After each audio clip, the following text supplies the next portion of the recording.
Anak SD disuruh belajar di lantai lantaran menunggak SPP selama 3 bulan. Kasihan banget ya. Kejadian ini terjadi di Medan, di sebuah sekolah dasar swasta. Ini merupakan ibu dari anak ini kaget karena mendengar anaknya belajar di lantai.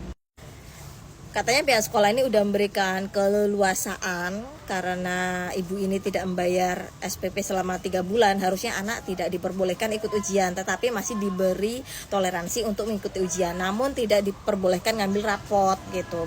Alasan ibu ini tidak bayar SPP atau nunggak itu karena katanya dana PIP belum cair.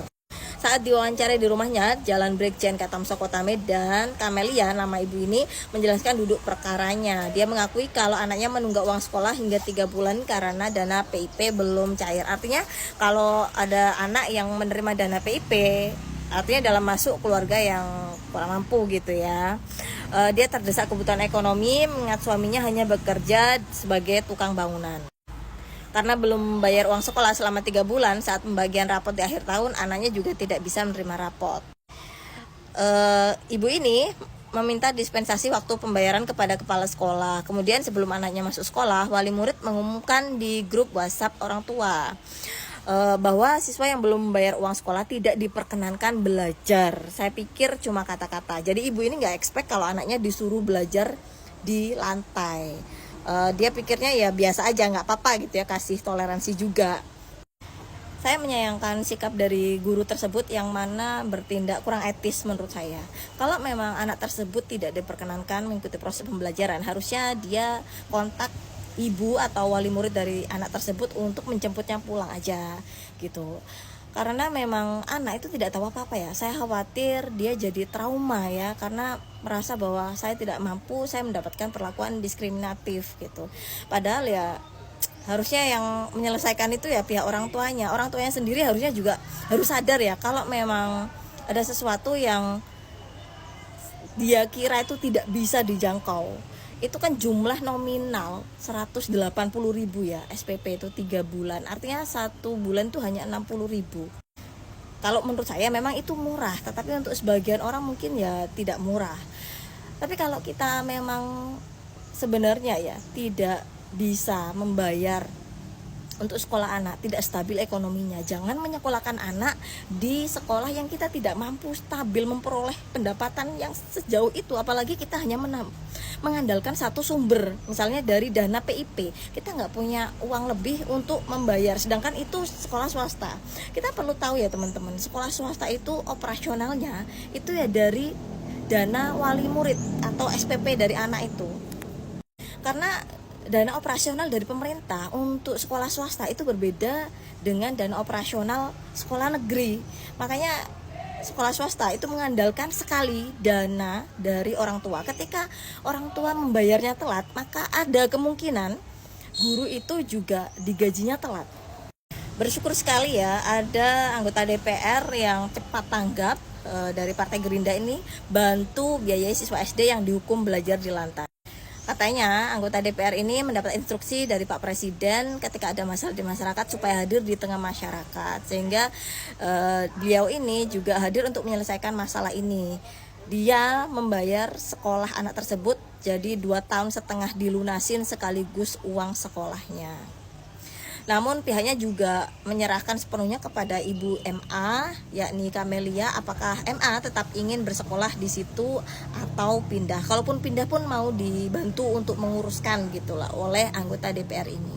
MA ini inisial dari anak tersebut ya. Nih jelas bahwa Kamelia ini atau ibu anak tersebut mengatakan bahwa menunggak SPP selama 3 bulan dengan total biaya 180.000. Ini katanya dia nggak bisa bayar SPP karena pencairan dana PIP belum ada gitu. Ini juga jadi perhatian pemerintah ya. Sebenarnya memang untuk orang yang kurang mampu, dana PIP ini sangat dibutuhkan. Jangan sampai telat-telat cairnya. Takutnya pembayaran mereka juga telat gitu ya ke sekolah.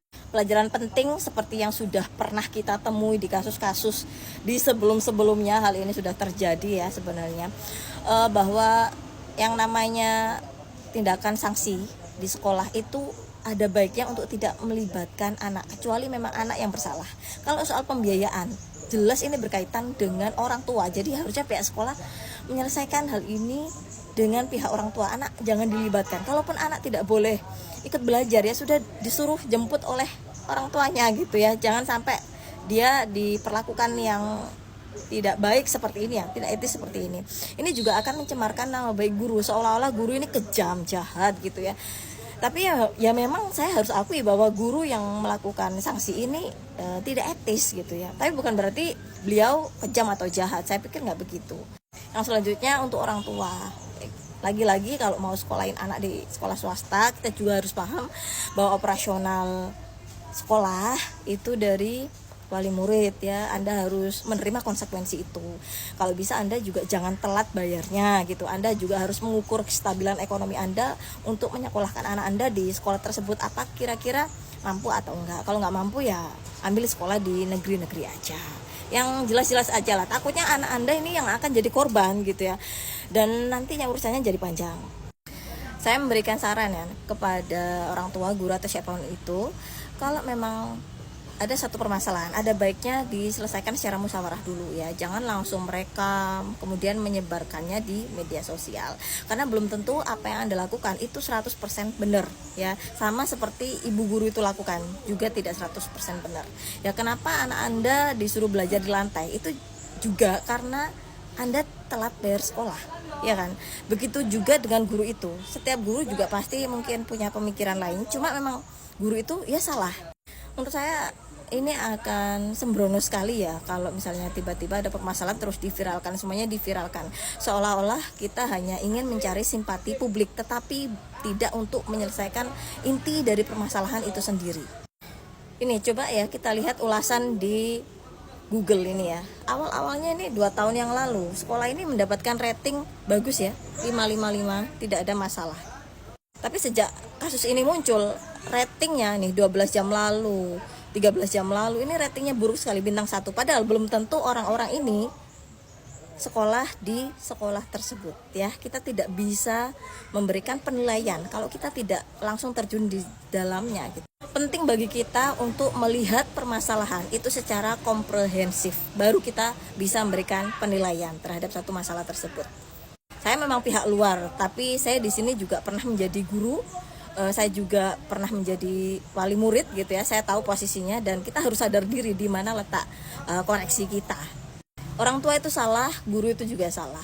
Jadi pihak sekolah memang harus meminta maaf kepada orang tua juga harusnya meminta maaf kepada pihak sekolah.